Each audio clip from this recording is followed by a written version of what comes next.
Hey, and welcome to the Megan Waldrop podcast. And I want to dive in today and talk about how Bad Bunny taught our nervous systems how to feel safe.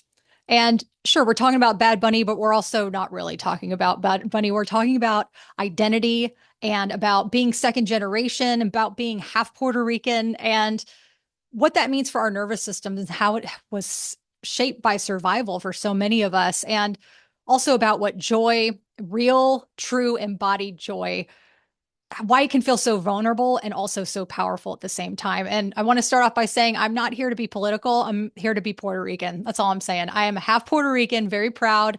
My mother is 100%. My grandmother's, my grandfather, all from the island, and they moved to the United States years ago.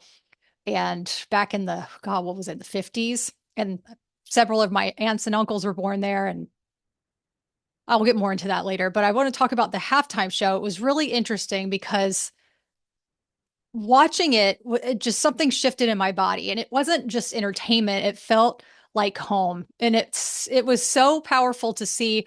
Of course, the very end when all the flags came out and he was talking about how, we are all America, was just so beautiful how he united the Latin cultures.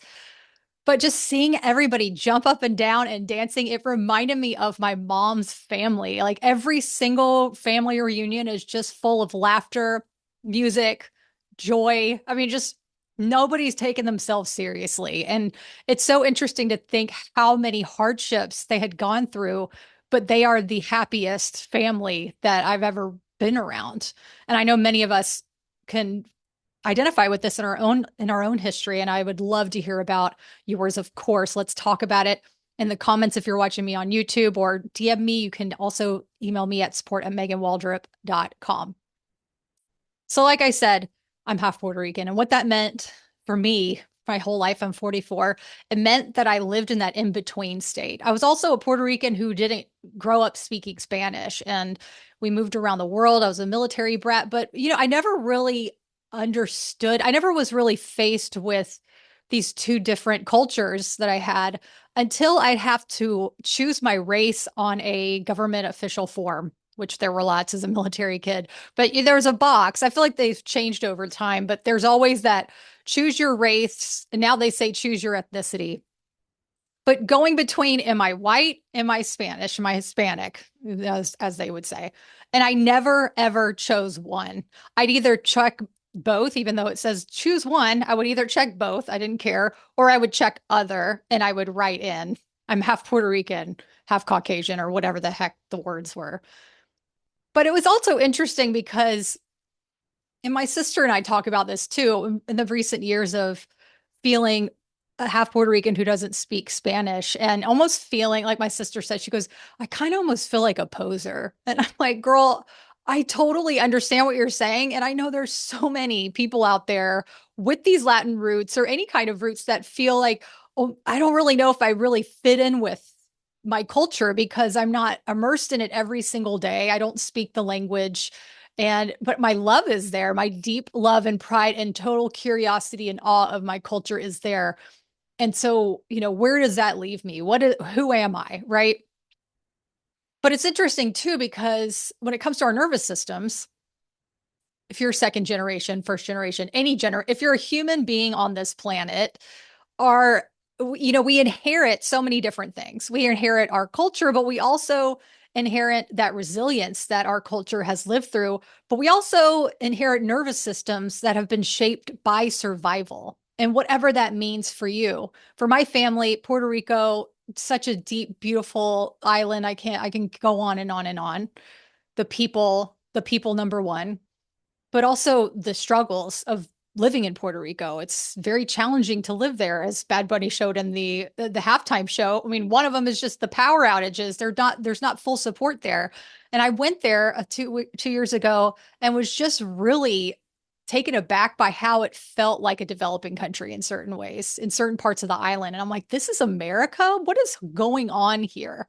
What the F are we doing this is a Commonwealth of America, but it feels like some of the most desolate places that I've traveled to in the world, where I'm like, how is this even associated with this great country of America when these people are suffering in these ways, not only the power outages, but also the food is so expensive. I mean, you go to a grocery store and it is like shopping at Whole Foods even more, and you're just going to the local grocery store down the street because you get groceries in Puerto Rico, but they have to go to the United States first and then they travel to Puerto Rico. They can't just ship it straight to the island. So all of those taxes for however much it costs to transport these goods to Puerto Rico. So it adds up. This is why it's so expensive for people to live there, the locals. But let's go back to the nervous system. So you inherit this pride of your culture. And for some of us, it's also, and for my mom's generation, first generation, it was almost like this don't talk about your culture. My grandparents came over to the United States. My grandfather joined the army, and that's how he was able to leave the island to quote unquote build a better life for their family because there are very limited options in Puerto Rico. And I hope that changes very soon. And so they left he was in the military. So many more stories there.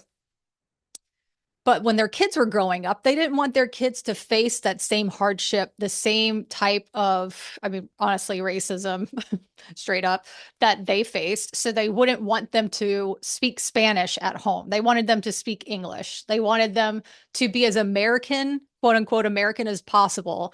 So my mom grew up in this duality of a home where it was Puerto Rican food only and only speaking Spanish, or the mother speaking Spanish to them, my grandmother, but they weren't really encouraged to speak Spanish. They were encouraged to learn English. They were encouraged to be as, you know, American as possible. And so that was also carried on to me and my sister because when we were born, we have our beautiful, you can't hide a Puerto Rican family. Like we love being with them. But at home, I wasn't taught Spanish. And my mom, I think, also felt maybe a little insecure about her speaking Spanish because she wasn't as practiced as she maybe was when she was younger. She didn't even speak English when she was younger. She only spoke Spanish and French. She was born in France, but that's a whole other story. But just feeling kind of like this am I even speaking right of my culture? So then she didn't really have anybody to talk to. My dad didn't speak Spanish, and so we just didn't. And we grew up a military kid living in Hawaii, living in Germany, and witnessing all these really beautiful cultures. I mean, the Hawaiian culture is just so incredible. And talk about a culture who's trying to hold on to their stories. I mean, that is a million proof right there. And Bad Bunny even has a song about that. Like, let's not make Puerto Rico turn into Hawaii, where it's very hard to find actual Hawaiians there anymore. I mean, there's Hawaiians that are going to an island just so they can preserve their culture. And it's interesting because people, I feel like, also don't understand that in a sense of, well, of course they want to keep their culture. It's not resistance to other cultures. Okay. It's preserving the stories and the history that they know so well. I see this from Californians moving to Texas, and people from Texas are pissed. Like, it's not everybody from Texas, but some people are not excited about Californians moving to Texas because they say that they're going to bring their ideology and they're going to bring, whatever it is. But that's exactly how every other culture feels all the time. Okay. Even in going to Bali, went to Bali. Bali is the only island in Indonesia. There's so many islands, it's massive. It's the only island that's still Hindu, and the rest of Indonesia is all Muslim because it wasn't originally like that, but it was because Muslim came over and they made themselves, they brought their culture. I'm not shaming this. I'm just showing how this happens throughout the world. And even within our local states. I mean, people get pissed about, you know, anybody from any part of the country moving to their neck of the woods because they don't want them to change what they've known so well. And so, yeah, it's such an interesting, complex notion of that. And what's also interesting is that within all this, what is the word?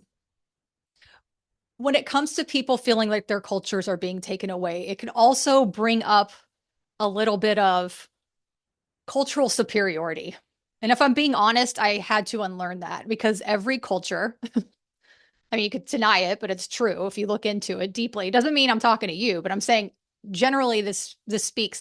Different cultures feel that they are more superior than others. Latin cultures, I feel like until the halftime show, there's a hierarchy. In Asian cultures, there's a hierarchy. In the United States, where you live, which state you live in, there's a hierarchy. There's this cultural superiority going on because some people feel that, they've had to endure such traumas and challenges to be like, well, we survived, so we're the best. But it's not, yeah, it's great that you celebrate that your culture is strong and it's vibrant and that you've survived, and that's beautiful. But when it comes to comparison, it becomes a mine is better thing. And that's where it all goes out the window. And like I said, I had to unlearn that because we have to understand that, to respect our culture, we really have to truly respect others to see what it's like for them, but also to be inspired and also to see how similar we are. And that's the thing too. Like I said, I didn't grow up speaking Spanish, but I've learned Spanish. And a big part of my learning Spanish was in Mexico. Chris and I lived on a sailboat. We traveled from Washington State down to the Baja Peninsula and all throughout the Sea of Cortez. And we ended up in Puerto Vallarta. And it was over a 2-year period. And that's where I got to practice Spanish the first time I've ever. And it was I love Mexico. I love the Mexican people, so generous. And it was so interesting to me because this is a culture that was not seemed it was interesting to know that I was learning a different type of language. I was learning a different type of Spanish. And it also made me proud to want to know more about my Puerto Rican culture, but it also kind of made me go, am I doing this right? Should I feel shame that I'm not learning my own language from my culture? And so, does this make me less authentic? And I think that's what second generation kids live with quietly is like, am I enough of this? Am I too much of that? Is it too late for me to embrace my culture? And that's why I have my nephews call me Tia. That's aunt in Spanish. I cook Puerto Rican food. My goal is to always to learn Puerto Rican food, learn Spanish, and then to immerse my nephews in this culture, which means when they come to Tia's house, I'm making food. There's also going to be music playing, Spanish music, and I'm teaching them random Spanish words here and there, and they're interested. And it's not about the perfection. It's about just having them feel comfortable within that and to know that, hey, this is really special. And how cool is it that we get to celebrate this together? So when Bad Bunny stood on that halftime show stage, I mean, unapologetically Puerto Rican, it was a sense of pride and awe. And what struck me, it wasn't even the spectacle of the show, which, by the way, was incredibly artistic, history driven, poetry in motion. It was watching a culture regulate through rhythm, watching Latin cultures, watching America regulate through rhythm. And it's just so beautiful. At the end, when he had all the flags come out and he named all the Latin countries of America, it was in that moment where that cultural superiority just went out the window. It was, man, we are all together in this. We're all one. And it reminds me of what it's like to live in the South. Because I've said this before. Living in the South is such a particular, beautiful place to live. And it's so complex in so many ways. But there's no other part of the country that you could go to and feel kinship with a state that's several states away. Maybe the Midwest, but really it's the South. You could be from Texas and you learn from somebody in Virginia, or like, oh, you're from Virginia? Oh yeah, I'm from Texas. Oh, we get along. Like I met a girl I was in California in Napa Valley, and we were at a yoga class together, and she was like, I'm from Atlanta. I was like, oh, I'm from Charleston, South Carolina. We're like, oh, hey, sister. It was like we had this kinship. And that's what I felt like it was at the end of that halftime show. It was this unification of these Latin cultures. There was no superiority. It was like, hell yes. And one of the other beautiful things was seeing Instagram reels of families, Latin families watching the halftime show and seeing them overcome with emotion, and not just Puerto Ricans, because obviously what a huge day for Puerto Ricans. Wow.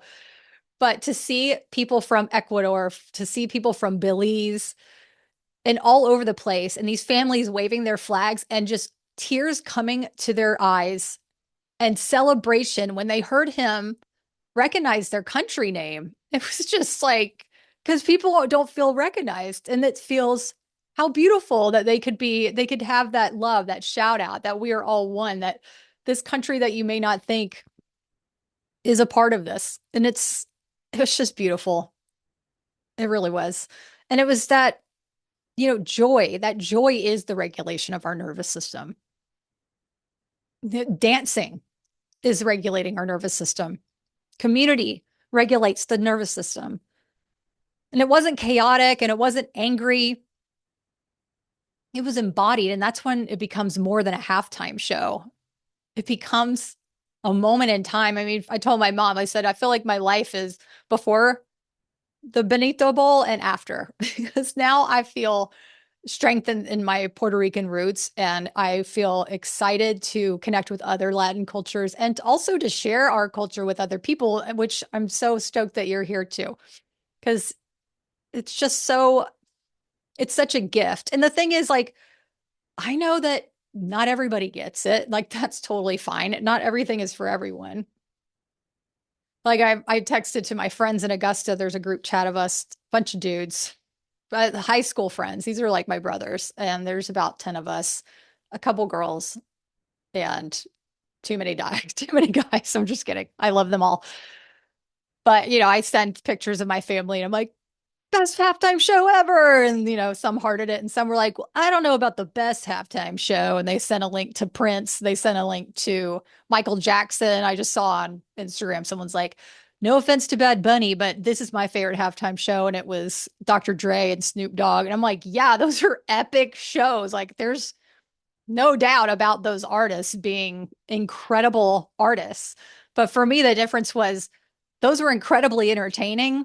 And of course, those songs resonate with people more because you grew up with that music. You recognize those songs more than you would a Bad Bunny song. But it was entertaining. There was no deep historical storytelling there. There wasn't a sincere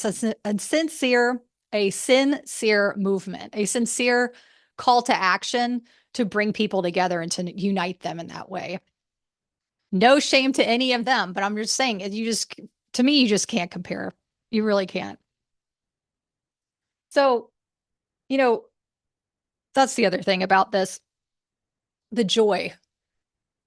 People were really anticipating this show. And I also was like, is this going to be political? I am so anti-political. I can't even tell you. Like, I used to be involved and now I cannot even waste my energy on it. It's like, it's just not even worth it to me. I'm here for the people. I'm not here for the politicians. That's the thing about the joy part and regulating our nervous system. It's like, it's not having to prove yourself. There was no proving. There was no, like I mentioned before, there was no anger. This was just celebration. And it was just a good old time. There was no pressure. There was no, you have to stay alert. You have to defend, don't mess it up. It was joy, which meant it required the opposite of that. It meant being open to play. It meant being seen. It meant laughing. It meant those beautiful tears of joy. It meant feeling pride without shrinking and celebrating without proving. And that is vulnerable. And it really opened up those hearts for so many.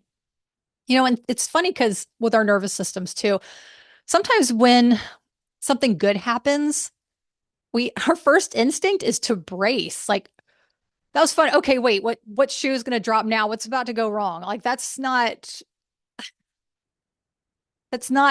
personality. It's a condition that we have to unlearn. And it's not our faults. This is just the way that we've been born. And this is the way that, we've been aware of our world so far. And so that halftime show, I saw a quote that said, the halftime show was a pure example of how joy is an act of resistance. And to me, I say joy is an act of resistance in terms of our nervous system. And I don't mean political resistance. I mean resistance to that internal negativity. How can we bring joy when we're starting to feel bogged down and hear that voice in our head that says, tone it down. Who are you to do this? Or this is stupid. Or I can't do this. Like, that is the joy. Like, how about we just get curious about that joy, bring curiosity to that joy, and be like, oh wait, you say I can't do this? Well, what would it feel like if I believed I could do this? How would it feel in my body to not feel negative feelings? And it's not just the thinking of the negative thoughts. It's how would it feel if I didn't feel anxious about this? Like, how does it feel to surrender and relax my nerves right now? Like, you can try it right now. Like, I try this too. If you say fear, fear, fear 3 times to yourself, you can say it out loud if you want, and you can feel your body just clench together, like getting tighter.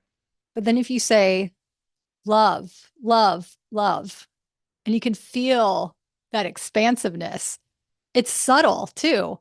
Sometimes it can feel bigger, sometimes it can feel very minute, but the point is that's the subtle shifts in our nervous system.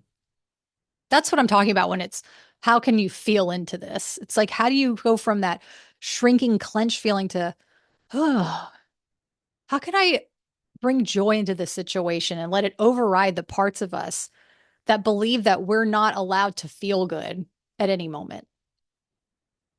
And here's what I believe too, that negativity, it doesn't weaken us, it strengthens us. Only if we don't let it harden us. You know, joy keeps us soft without making us weak. It makes us be open to the beauty of life and to not get bogged down by other people's opinions, or I feel like other people's opinions, number one, or any kind of social media comparison or the news. That is just the noise. That is all superficial. That is not who you are. That is not who we are internally. That is not our nervous system. Our nervous system is reacting to that when our sympathetic nervous system comes on and it's like fight or flight. This sucks. I'm angry. These people are pissing me off. But it's like, okay, how do I relax into joy? You know, that halftime show, it hit for so many because it felt inclusive. It felt that expansion. People were bracing. They were waiting for this. Like, oh my gosh, what's he going to do? Oh, I heard he's going to do this, or I heard he's going to walk out and say this. And it wasn't any of that. It was all people being celebrated without any competition. Yeah, that's the thing. Celebration doesn't require competition. Pride doesn't require superiority. And you can love your roots deeply without stepping on someone else's. And that's nervous system maturity. And here's a question for you. What part of your culture or your history and your roots do you want to celebrate more boldly this year? How do you want to do that? Do you want to learn some recipes that maybe your family cooked for you when you were young, or maybe you didn't get a chance to enjoy those recipes so you can look them up and teach yourself how to cook them for them? Or do you want to hop on a Duolingo and learn a few words or phrases? Or, you know, go to some more cultural events that are going on around town? What does that look like for you? How would you like to connect with your culture more deeply this year? And the thing about being second generation, it doesn't mean that you have to live in survival mode just because your DNA has that survival mode in it. You can teach your body that joy is safe. You can breathe into the good moments instead of rushing past them. And know that the better it gets, the better it gets, the better it gets. You're not going to max out on the joy. You're not going to max out on the best time of your life. It's just going to get better and better and better. You can let yourself dance.